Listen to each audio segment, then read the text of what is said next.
Hi friends, welcome to chandra'skitchen. இன்னைக்கு நம்ம ஒரு சுவையான சேப்பங்கிழங்கு குழம்பு எப்படி செய்யறதுன்னு பார்க்கலாம் வாங்க. இப்போ நம்ம சேப்பங்கிழங்கு குழம்புக்காக கடாயில ஒரு 4 ல இருந்து 5 ஸ்பூன் அளவுக்கு எண்ணெய் ஊத்திக்கலாம். இது நல்லெண்ணெய் வெட்டிங்கன்னா ரொம்ப நல்லா இருக்கும்.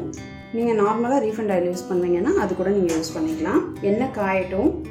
இப்போ எண்ணெய் காஞ்சிடுச்சு. நான் வந்து கடுகு, உளுந்து, சீரகம், வெந்தயம், அப்புறம் மிளகு இது எல்லாமே சேர்த்து வச்சுருக்கேன். இது வந்து ஒரு 1/2 ஸ்பூன் சேர்த்துக்கோங்க.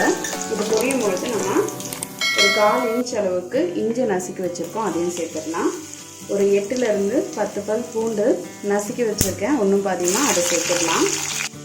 இப்போ இதை வந்து லைட்டாக வதக்கிடணும். இது கொஞ்சம் செவக்கட்டும். இப்போ நம்ம ஒரு கொத்தளவுக்கு கருவேப்பிலை சேர்த்துக்கலாம். அடுத்தது ஒரு வெங்காயத்தை கொஞ்சம் ரஃப்பாக கட் பண்ணிக்கோங்க, அதை இதோட சேர்த்துடலாம். இப்போ நம்ம வெங்காயம், பூண்டு, இஞ்சி எல்லாத்தையும் நல்லா வதக்கிடலாம். இப்போ ஒரு 1/4 ஸ்பூன் அளவுக்கு மஞ்சள் தூள் சேர்த்துடலாம்.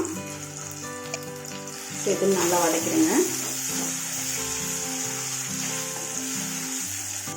இப்போ வெங்காயம் வந்து ஒரு பாதி அளவுக்கு வதங்கியிருக்கு. நம்ம அடுத்ததாக தக்காளி சேர்த்துடலாம். நான் ஒரு தக்காளி பழத்தை இந்த மாதிரி கட் பண்ணி வச்சுருக்கிறத சேர்த்துக்கிறேன். சேர்த்துட்டு நல்லா வதக்கிடுங்க. இப்போ வெங்காயம் தக்காளி நல்லா வதங்கணும். நான் ஏற்கனவே சேப்பங்கிழங்கை வேக வச்சு எடுத்து வச்சுருக்கேன், அதை இதோட சேர்த்துக்கலாம். எண்ணெயில் இந்த சேப்பங்கிழங்கு வதங்கும் போது நல்லா டேஸ்ட்டாக இருக்கும். அதனால வந்து வெங்காயம் தக்காளி வதக்கும் போதே இந்த சேப்பங்கிழங்கு சேர்த்துடலாம். சேர்த்துட்டு ஒரு 5 நிமிஷம் இதை நல்லா வதக்குங்க.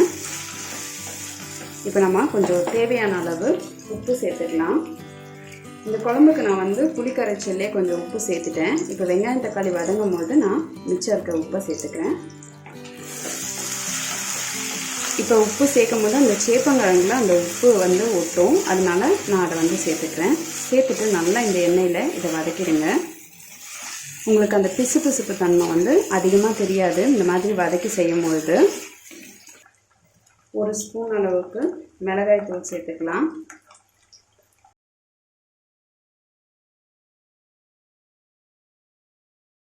சேப்பங்கிழங்குல அந்த காரம் நல்லா ஒட்டணும் அப்படின்றதுக்காக நான் இதில் வச்சுருக்கேன்.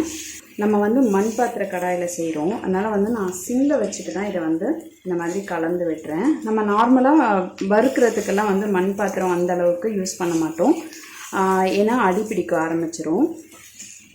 இதே நீங்கள் இரும்பு பாத்திரத்தில் வறுக்கிறீங்கன்னா உங்களுக்கு வந்து சேப்பங்கிழங்கு நல்லா மொறுமொறுப்பாக வரும். மண் பாத்திரத்தில் வறுக்கும் பொழுது வந்து பார்த்திங்கன்னா இது இந்த மாதிரி ஒட்ட ஆரம்பிக்கும். ஆனால் நம்ம குழம்பு வைக்க போகிறோம் அப்படின்றதுனால நான் மண்கடாய் யூஸ் பண்ணியிருக்கேன். சிம்மில் தான் வைக்கணும், அப்போ தான் இது வந்து பார்த்திங்கன்னா நல்லா இது அந்த சேப்பங்கிழங்கு மேலே ஒரு கோட்டிங் மாதிரி ஒட்டும். அதனால் சேப்பங்கிழங்கு வந்து கொஞ்சம் மொறுமொறுப்பாகவும் இருக்கும். நம்ம புளிக்குழம்பு ஊற ஊற வந்து அது ரொம்ப நல்லா டேஸ்ட் கொடுக்கும், பிசுபிசுப்பு தன்மை இருக்காது. ஏன்னா நிறைய பேர் வந்து சேப்பங்கிழங்கு பிசுபிசுப்பு தன்மை இருக்குன்ட்டு சிலர்லாம் சாப்பிட மாட்டாங்க. இந்த மாதிரி செஞ்சிங்கன்னா உங்களுக்கு அந்த பிசுபிசுப்பு தன்மையே இருக்காது. இப்போ ஒரு 5 நிமிஷம் இதை நம்ம மூடி வச்சிடலாம். இப்போ ஒரு 5 நிமிஷம் ஆயிடுச்சு, நம்ம ஓப்பன் பண்ணிடலாம். பாருங்கள், சேப்பங்கிழங்குல கொஞ்சம் எண்ணெய் வந்து பிரிஞ்சு வர ஆரம்பிச்சிருக்கு. இது நல்லா வந்து இந்த மாதிரி ஒட்டாமல் வரணும். எப்பவும் வந்து நம்ம கொஞ்சம் குழம்பு வைக்கும்போது தாராளமாக எண்ணெய் விட்டோம்னா நல்லாயிருக்கும். அதனால தான் நான் வந்து கொஞ்சம் அதிகமாகவே எண்ணெய் விட்டுருக்கேன். இப்போ நம்ம குழம்புக்கு தேவையான அளவு மிளகாய் தூள் சேர்த்துக்கலாம். ஏற்கனவே 1 ஸ்பூன் சேர்த்துருக்கேன். இப்போ நான் வந்து 3 ஸ்பூன் அளவுக்கு சேர்க்குறேன். சேர்த்துட்டு இதை ஒரு வாட்டி கலந்துருங்க. ரொம்ப நேரம் வைக்கணும்னு அவசியம் இல்லை. ஏற்கனவே நம்ம மிளகாய் தூள் சேர்த்து கொஞ்சம் நேரம் வச்சுருந்தோம், அதனால் லைட்டாக வந்து சேர்த்துட்டு இது கூட நம்ம புளி கரைச்சல் சேர்த்துடலாம். நான் ஒரு லெமன் சைஸ் அளவுக்கு புளியை கரைச்சி வச்சுருக்கேன், அதை இதோட சேர்த்துக்கலாம்.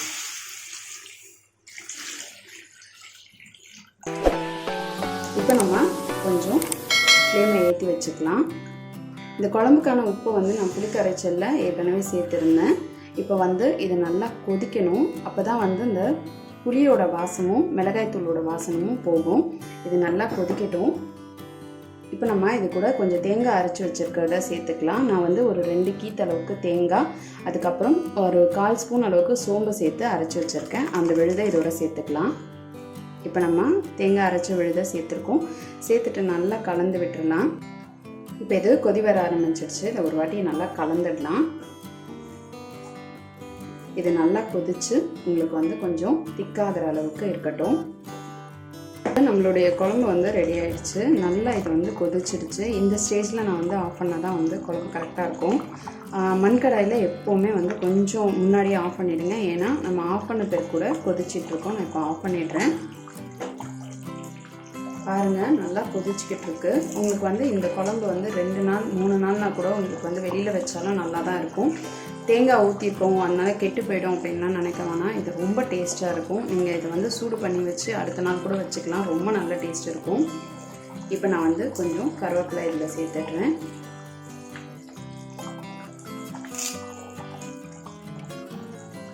கருவேப்பிலை சேர்த்து ஒரு வாட்டி நல்லா கலந்து விட்டுடலாம். பாருங்கள், நம்ம குழம்புல வந்து எண்ணெய் எப்படி பிரிஞ்சு உங்களுக்கு வந்துட்டு இருக்குன்ட்டு. இது இன்னும் கொஞ்சம் நேரம் ஆக ஆக நல்லா பிரிஞ்சு வர ஆரம்பிச்சிடும். ரொம்ப சூப்பராக இருக்கும் இந்த குழம்பு பார்க்கவே. இப்போ நம்மளுடைய சுவையான சேப்பங்கிழங்கு குழம்பு ரொம்ப சூப்பராக ரெடி ஆகிடுச்சு. நீங்களும் இந்த சேப்பங்கிழங்கு குழம்பு உங்கள் வீட்டில் செஞ்சு பாருங்கள். செஞ்சு பார்த்துட்டு உங்களுடைய ஃபீட்பேக்கையும் கமெண்ட்டையும் எங்களுக்கு சொல்லுங்கள். இதே மாதிரி இன்னும் நிறைய ரெசிபிஸ் உங்களுக்காக வந்துகிட்டே இருக்குது. இதுக்காக நீங்கள் செய்ய வேண்டியதெல்லாம் சந்திராஸ் கிச்சனுக்கு இது வரைக்கும் சப்ஸ்கிரைப் பண்ணலன்னா சப்ஸ்கிரைப் பண்ணிடுங்க. பக்கத்தில் இருக்கிற பெல் பட்டனையும் ப்ரெஸ் பண்ணுங்கள். நான் இன்னொரு சுவாரஸ்யமான ரெசிபியோடு உங்களை சந்திக்கிறேன். நன்றி, வணக்கம்.